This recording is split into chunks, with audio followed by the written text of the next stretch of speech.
Olá, vamos aos destaques desta terça-feira em nosso telejornal. O J Mais ABC está no ar. Leandro Amaral traz as informações da política da região. Caixa Econômica Federal quer formar cadeia de fornecedores preocupados com meio ambiente e sustentabilidade. A previsão do tempo para esta quarta-feira e as notícias do esporte da região. Vamos receber em nossos estúdios o advogado e consultor empresarial Eric Ferreira Silva. E a ostentação de um crime nas redes sociais levou a polícia a prender um sequestrador em Santo André.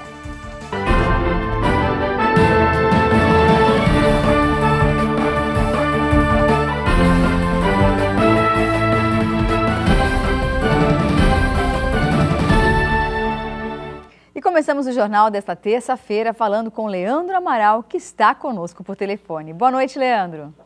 Boa noite, Isabelle. Boa noite, amigos do J Mais ABC. Tudo bem, Isabelle? Tudo ótimo. E você? Tudo bem também, graças a Deus. Então, tá bom. Por onde anda, Leandro Amaral?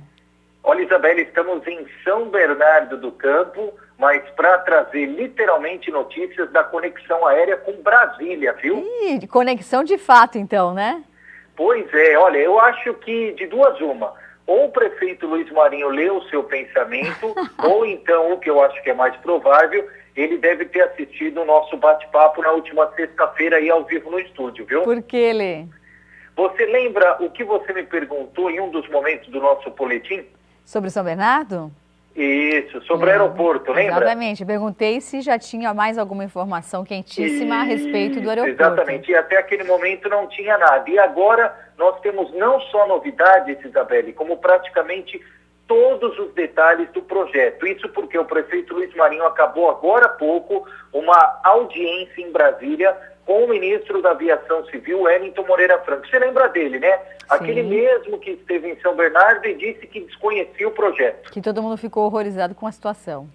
Isso, exatamente. E aí, naquela oportunidade, ainda no primeiro semestre, o prefeito Luiz Marinho disse, e a gente reportou isso ao amigo do J+, que ele iria marcar uma agenda em Brasília com o ministro para apresentar o projeto.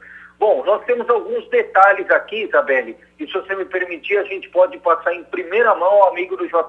Fica à vontade, Leandro. Bom, Isabelle, o projeto ele vai ser totalmente custeado pela iniciativa privada. Então, não terá dinheiro da prefeitura, não terá dinheiro do governo do estado, não terá dinheiro do governo federal e não terá dinheiro do BNDES. Sabe quanto custa o projeto do aeroporto, Isabelle? Quanto? 6 bilhões de reais. 6 bilhões somente para carga? Isso, e aí, no primeiro momento, você disse muito bem, o objetivo é fazer um transporte de cargas para atender prioritariamente a demanda do Porto de Santos, inclusive do pré-sal, mas, segundo o prefeito Luiz Marinho, tem a possibilidade de, no segundo momento, se essa for a vontade do governo federal, ele ser adequado para ser um aeroporto comercial também. Até porque o terreno já foi adquirido, uma área construída vai ser de 1 milhão de metros quadrados, e só que o terreno inteiro comprado é de 10 milhões de metros quadrados, ou seja, tem já uma área, uma perspectiva de ampliação.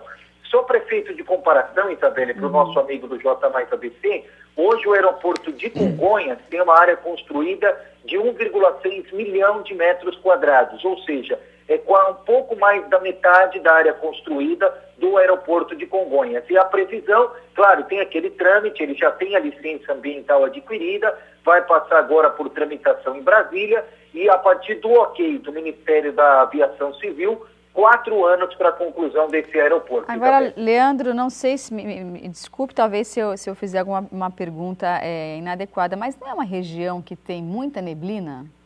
Pois é, isso é apontado pelos críticos desde o início, há cerca de 2 anos, quando o prefeito Luiz Marinho aventou essa possibilidade.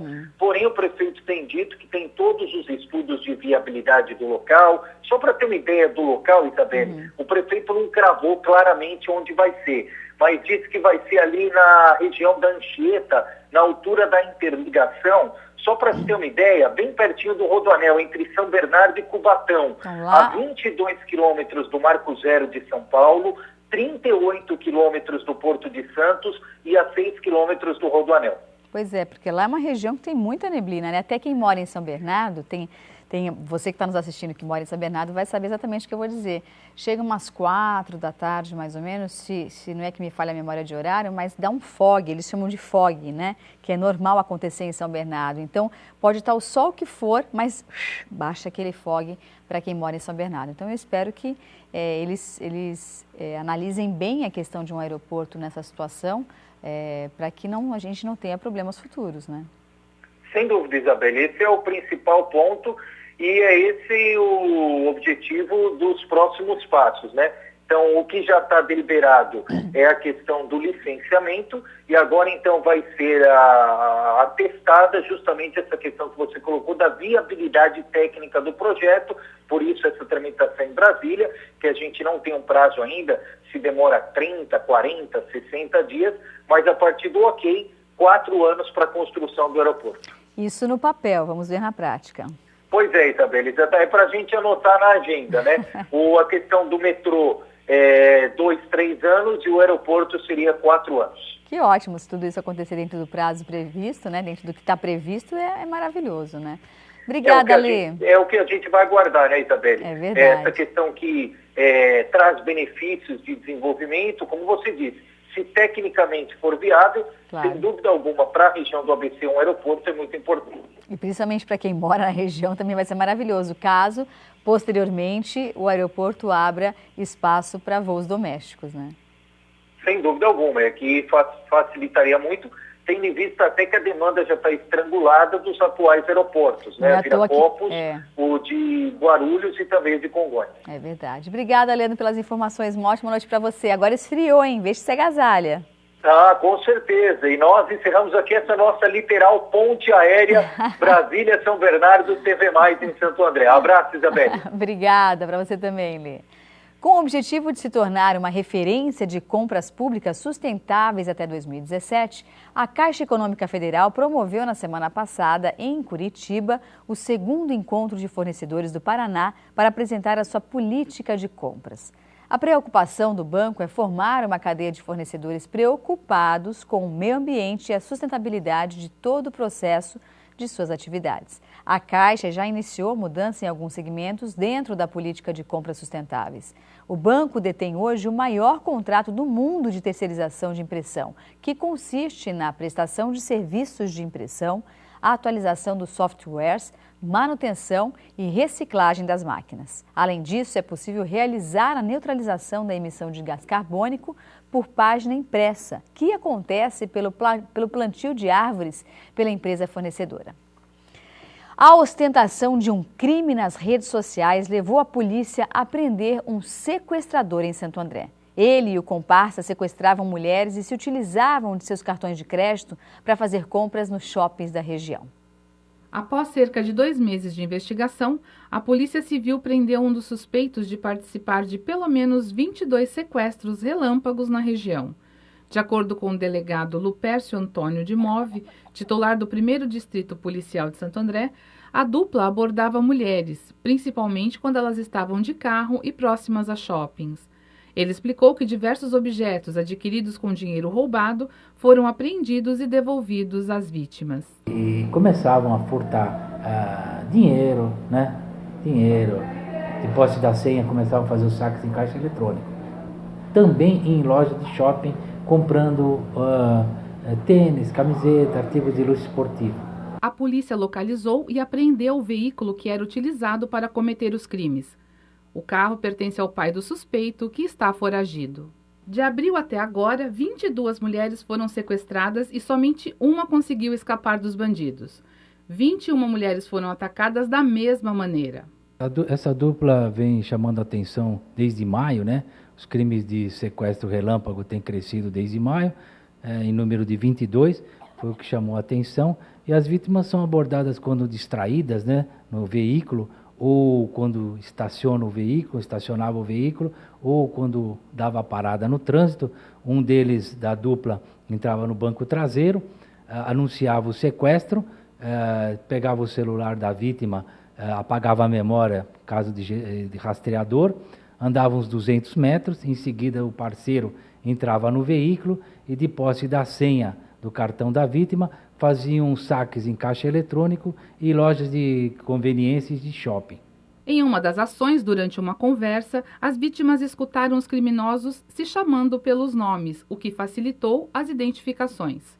Imagens de câmeras do circuito de segurança dos bancos e fotos em redes sociais também foram usadas pelos investigadores. Lucas Marques Saad, 19 anos, foi preso pela primeira vez e já foi reconhecido por 10 vítimas. A polícia procura agora o paradeiro do segundo suspeito da dupla criminosa. Danilo Teixeira dos Santos, de 23 anos, abandonou o veículo que usavam nos crimes e está foragido. Danilo Teixeira dos Santos está com a prisão preventiva decretada e qualquer denúncia sobre o caso pode ser feita através do telefone 4438-1179. Esse é o número do setor de investigação de Santo André, que atende de segunda a sexta-feira, das 9 da manhã às 7 da noite. Ou ainda no 4438-1133, que é o número do plantão 24 horas. A seguir, a previsão do tempo para esta quarta-feira e as notícias do esporte da nossa região. E à direita do vídeo acompanhamos o motorista que está na Avenida Industrial, em Santo André, próximo ao Gran Plaza Shopping, sentido Parque Celso Daniel. E o trânsito por lá segue tranquilamente em ambos os sentidos. Se você quiser ver mais alguma câmera ou saber um pouco mais do trânsito na região do Grande ABC, é só acessar o nosso portal, que é o www.tvmaisabc.com.br. Continue conosco, nós voltamos já já.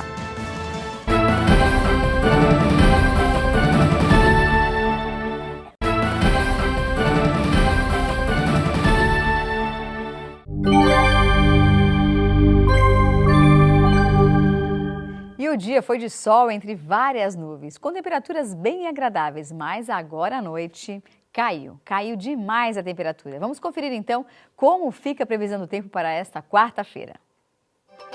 Em São Caetano, o dia será nublado, com pouco sol, com mínima de 12 graus e máxima de 25 graus. E vale a mesma previsão para São Paulo, com a mínima de 12 graus e a máxima de 25. No litoral paulista, no Guarujá, o dia também será nublado. As temperaturas devem oscilar entre 16 graus de mínima e 24 de máxima.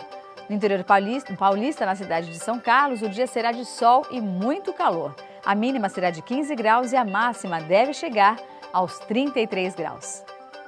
E agora o J Mais ABC abre espaço para os destaques do esporte da nossa região.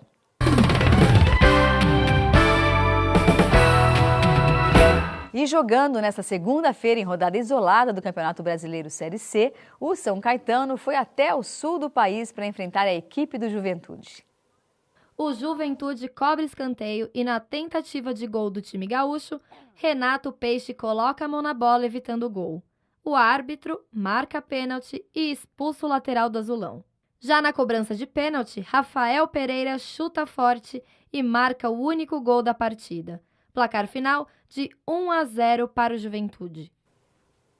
Você vê que interessante, né? Tá vendo que de um segundo pode mudar tudo. E com esse resultado, o azulão permanece na zona do rebaixamento do Grupo B, na 9ª posição com apenas 15 pontos. A situação é complicada para o time do técnico Paulo Roberto, já que faltam apenas 3 rodadas para o fim do campeonato. E o São Caetano está a 4 pontos do Guarani, que está fora da zona da degola. Agora o azulão treina para enfrentar o Tupi de Minas Gerais no próximo domingo, fora de casa.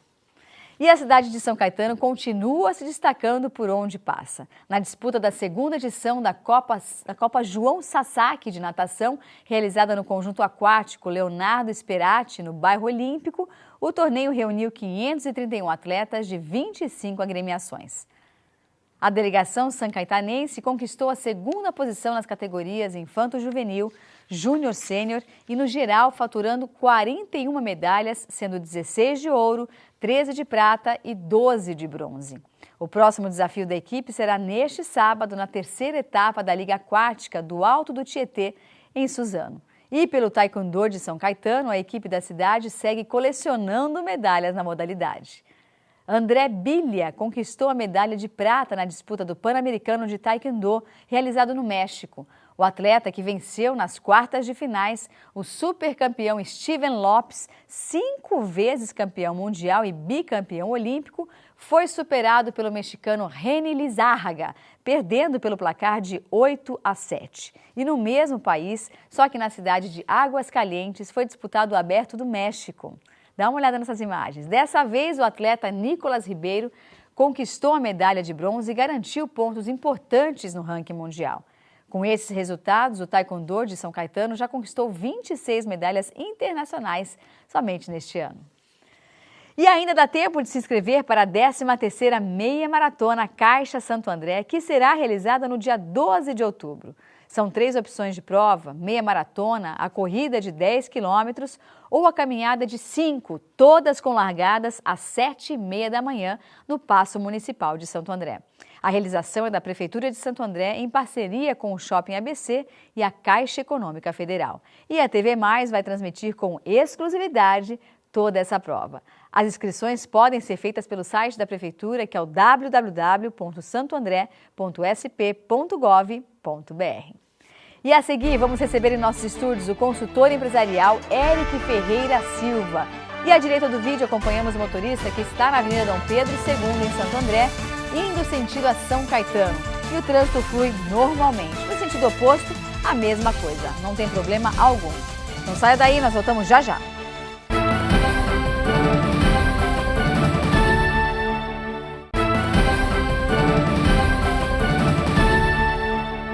Na noite desta segunda-feira, o vice-presidente de Defesa e Controle Social do Observatório Social do Brasil, Neida Nóbrega Ribas, esteve em São Caetano para uma palestra na Associação Comercial e Industrial da cidade. O Observatório Social do Brasil é uma entidade sem fins lucrativos. Com objetivos focados na contribuição para a melhoria da gestão pública, a entidade trabalha em favor da transparência e da correta aplicação dos recursos públicos. Atua no monitoramento das licitações municipais e da produção legislativa, assim como na inserção de empresas locais nas compras públicas, construção dos indicadores da gestão pública e em ações de educação para a cidadania. O vice-presidente de Defesa e Controle Social do Observatório Social do Brasil, Neida Nóbrega Ribas, falou sobre a necessidade do exercício da cidadania. O que nos trouxe aqui para São Caetano foi a mobilização de alguns cidadãos, representantes das entidades organizadas de São Caetano, que já de algum tempo vêm conversando, dialogando sobre essa ferramenta que eles conheceram e nos propiciaram essa oportunidade de vir a São Caetano para apresentar para as entidades e iniciarmos o processo de instalação e constituição do Observatório Social de São Caetano do Sul. Na verdade, todos nós temos um sentido, um propósito de vida. E o que a gente costuma dizer é que o melhor lugar do mundo para se viver é a cidade onde eu moro, onde eu nasci. E assim será aqui em São Caetano. Porque o que nós queremos de melhor para as futuras gerações, nós precisamos comprovar através das nossas atitudes. Não adianta apenas nós nos indignarmos, reclamarmos das coisas. É preciso que tenhamos atitudes no sentido de construir aquilo que nós queremos.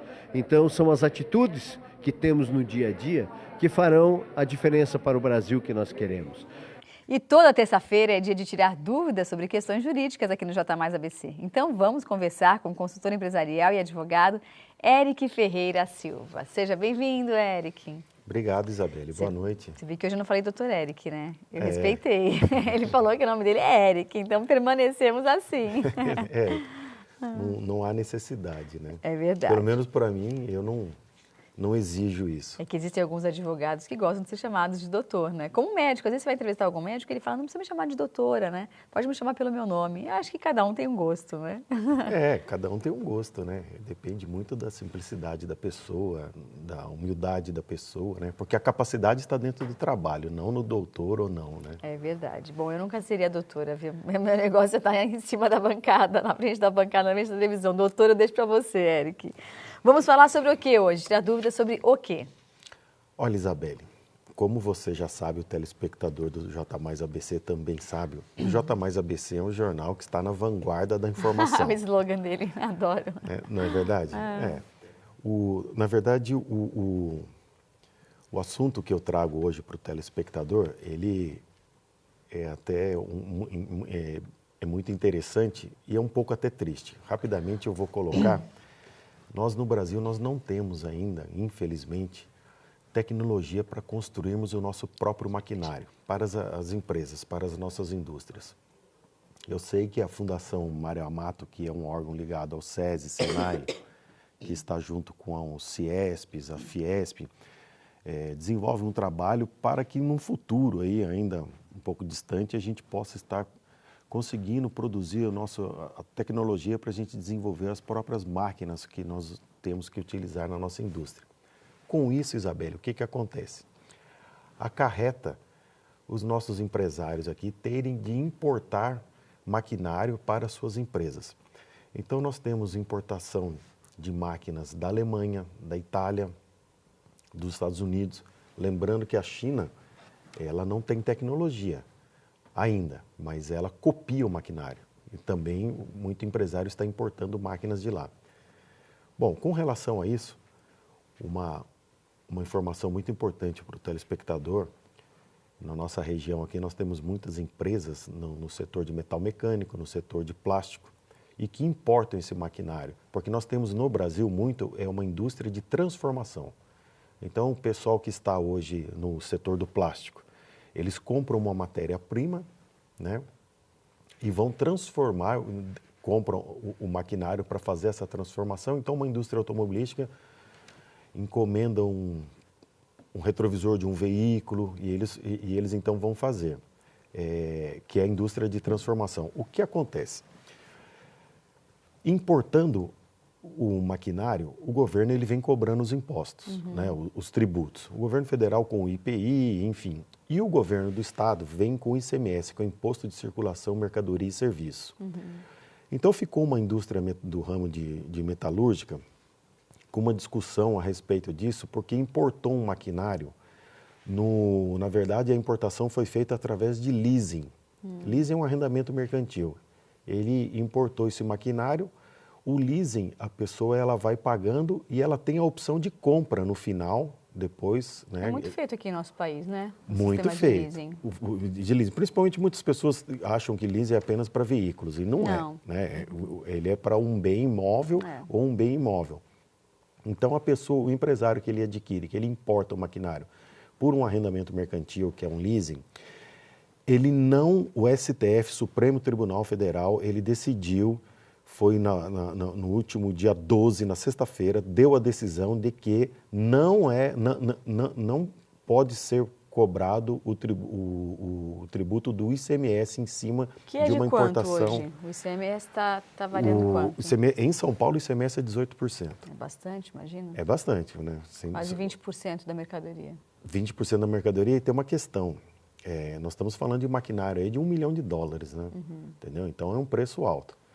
Então, assim, o J Mais ABC é sempre pautado na seriedade e na boa informação para o telespectador. O Supremo Tribunal Federal, lá em Brasília, já decidiu que maquinário importado numa operação feita por leasing não se paga o ICMS. Portanto, então, agora o empresário pode importar, não vai pagar o ICMS.